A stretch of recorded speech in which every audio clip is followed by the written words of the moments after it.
জানাবো metal presence কৃষি সংবাদ সুজলা সুফলা।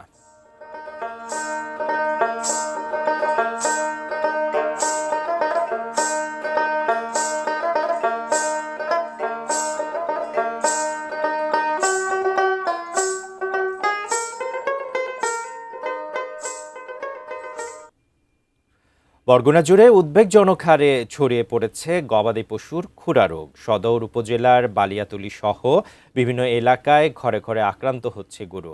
খামারি ও পশুপালকরা বলছেন, মুখ ও পায়ে ঘা হওয়ায় অনেক গরু ঠিকমতো খাবার খেতে পারছেন না, কিছু গরু মারাও গেছে। প্রয়োজনীয় ঔষধের সংকট এবং চিকিৎসা ব্যয় বেড়ে যাওয়ায় তারা বিপাকে পড়েছেন। এদিকে জেলা প্রাণী সম্পদ বিভাগের তথ্য অনুযায়ী জেলায় গরুর সংখ্যা 4,54,000-এর বেশি হলেও আক্রান্ত মৃত পশুর সুনির্দিষ্ট পরিসংখ্যান নেই। প্রাণী সম্পদ বিভাগের চিকিৎসকদের পরামর্শ, খুরা রোগ ভাইরাসজনিত ও ছোঁয়াচে হওয়ায় আক্রান্ত পশুকে আলাদা রাখতে হবে।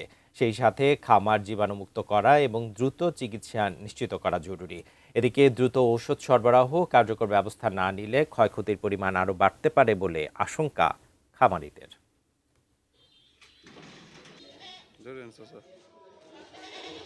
রোগ তো খুরাচারি সব বাড়িতে হয়। বরগুনা অবস্থা অনেকই খারাপ, প্রত্যেক ঘরে ঘরে আমাকে গ্রামে প্রত্যেক বাড়ি বাড়ি হাঁটতে পারে না, মুখে লোর পরে খাওয়া দাওয়া বন্ধ হয়ে যায়, কিছু খাইতে পারে না, ঘাস গুঁড়া খাইতে পারে না। খুরা রোগ হচ্ছে এটা একটা ভাইরাস রোগ এবং খুরা রোগে সাধারণত একটা গরুর মুখ আক্রান্ত হবে এবং খুরা আক্রান্ত হবে এবং রোগটার নামই হচ্ছে এফএমডি অর্থাৎ foot and mouth disease virus.